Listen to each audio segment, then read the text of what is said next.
السلام علیکم ناظرین، آج صحیح بخاری کی اتنی پیاری حدیث سنیے جو کس طرح سے غار میں 3 لوگ پھنس گئے تھے اور اللہ تعالیٰ نے انہیں کیسے باہر نکالا۔ یہ حدیث صحیح بخاری 2272 سے لی گئی ہے۔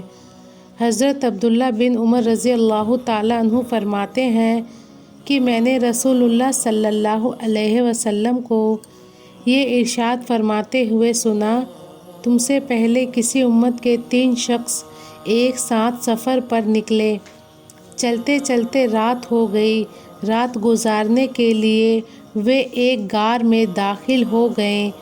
اسی دوران پہاڑ سے ایک چٹان گری جس نے غار کے منہ کو بند کر دیا۔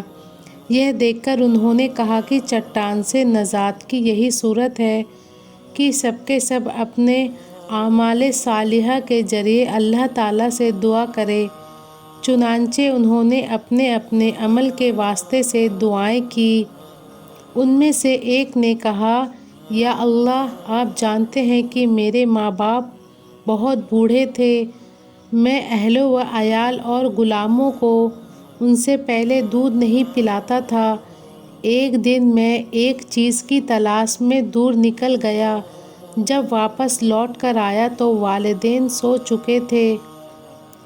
پھر بھی میں نے ان کے لیے شام کا دودھ دوہا اور اسے پیالے میں لے کر ان کی خدمت میں حاضر ہوا تو دیکھا کہ وہ اس وقت بھی سو رہے ہیں۔ میں نے ان کو جگانا پسند نہیں کیا اور ان سے پہلے اہل و عیال یا غلاموں کو دودھ پلانا بھی گوارا نہ کیا۔ میں دودھ کا پیالہ ہاتھ میں لیے ان کے سرہانے کھڑا ان کے جاگنے کا انتظار کرتا رہا، یہاں تک کہ صبح ہو گئی اور وہ بیدار ہوئے تو میں نے انہیں دودھ دیا۔ اس وقت انہوں نے اپنے شام کے حصے کا دودھ پیا۔ یا اللہ، اگر میں نے یہ کام صرف آپ کی خوشنودی کے لیے کیا تھا تو ہم اس چٹان کی وجہ سے مصیبت میں پھنس گئے ہیں، اس سے ہمیں نجات عطا فرما دے۔ اس دعا کے نتیجے وہ چٹان تھوڑی سی سرک گئی لیکن باہر نکلنا ممکن نہ ہوا۔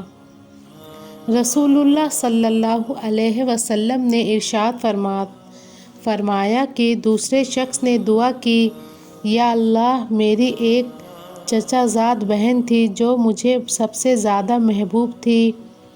میں نے ایک مرتبہ اس سے اپنی نفسانی خواہش پوری کرنے کا ارادہ کیا لیکن وہ آمادہ نہیں ہوئی، یہاں تک کہ ایک وقت آیا کہ قحط سالی نے اسے میرے پاس آنے پر مجبور کر دیا۔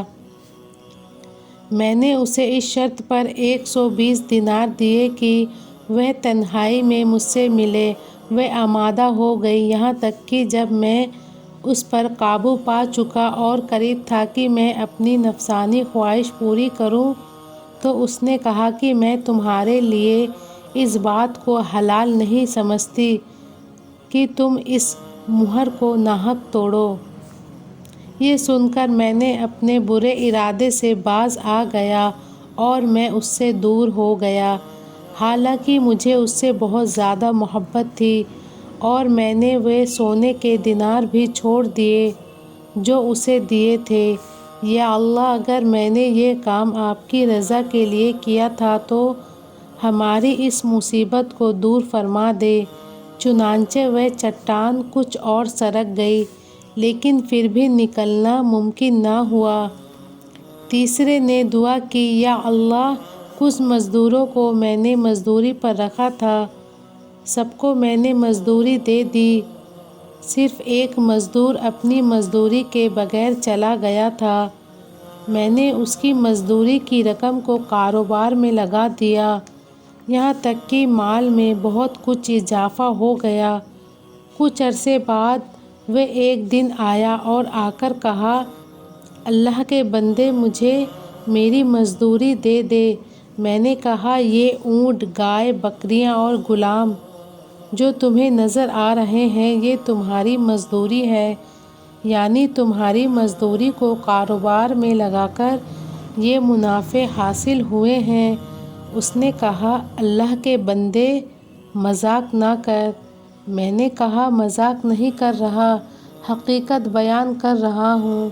چنانچہ میری وضاحت کے بعد وہ سارا مال لے گیا، کچھ نہ چھوڑا۔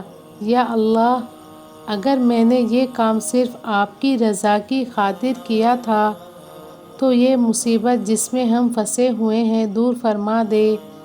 چنانچہ وہ چٹان بالکل سرک گئی اور غار کا منہ کھل گیا اور سب باہر نکل گئے۔ تو ناظرین، یہاں ہماری صحیح بخاری 2272 حدیث پوری ہوئی۔